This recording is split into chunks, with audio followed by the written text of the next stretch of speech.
আবারও বাড়ল সয়াবিন তেলের দাম। এর মধ্য দিয়ে কয়েক সপ্তাহ ধরে চলা সংকট কাটতে পারে বলে ধারণা করছেন ব্যবসায়ীরা। দাম বৃদ্ধির ঘোষণার পরও বগুড়ার বাজারে বোতলজাত সয়াবিন তেলের সংকট চলছে। কিছু দোকানে পাওয়া গেলেও নেওয়া হচ্ছে বাড়তি দাম। তেল সরবরাহ না থাকায় বাজার সিন্ডিকেটকেই দায়ী করছেন খুচরা ব্যবসায়ী ও ক্রেতারা। দাম বাড়ায় বিপাকে পড়েছেন সাধারণ ক্রেতা। অন্যদিকে সয়াবিনের সংকট থাকায় বেড়েছে সরিষার তেলের চাহিদা। বগুড়া থেকে আরিফ রেহমানের প্রতিবেদন, ক্যামেরায় ছিলেন জাকারিয়া বিপ্লব।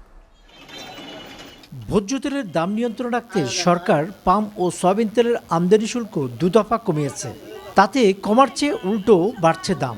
বিশ্ববাজারে দাম বাড়তির অজুহাতে পরিশোধনকারী কোম্পানিগুলো বাজারের সংকট তৈরি করে দাম বাড়াচ্ছে। এক মাসেরও বেশি সময় ধরে বগুড়ার হাটবাজারে বোতলজাত সয়াবিন তেল নেই। কোথাও পাওয়া গেলেও দাম বেশি। তেলের বাজারে খুব আগুন লেগে গেছে, সাধারণ লোকের কেনাকাটা কঠিন হয়ে গেছে।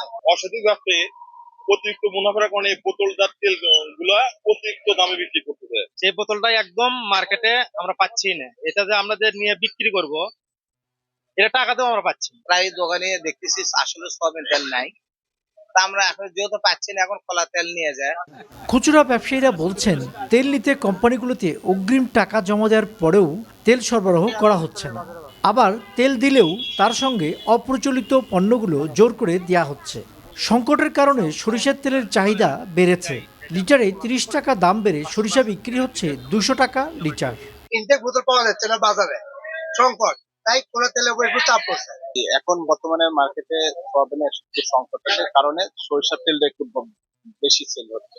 আগামী সপ্তাহে বাজারে তেলের সরবরাহ বাড়বে বলে জানালেন এই পরিবেশক। 2-1 দিনের ভেতরে আমাকে ডিওগুলো ছেড়ে দিবে কোম্পানি, তখন মনে করেন মোটামুটি সংকটগুলো শেষ হয়ে যাবে।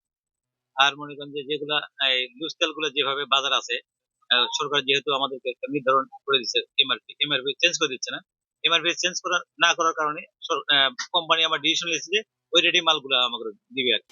সোমবার সয়াবিন তেল লিটারে 8 টাকা বাড়িয়ে প্যাকেট 175 টাকা ও খোলা বাজারে 157 টাকা নতুন দাম নির্ধারণ করেছে সরকার। আমরা পাচ্ছি না, দিচ্ছে না আমাকে। আরিফ রেহমান, এসএটিভি, বগুড়া।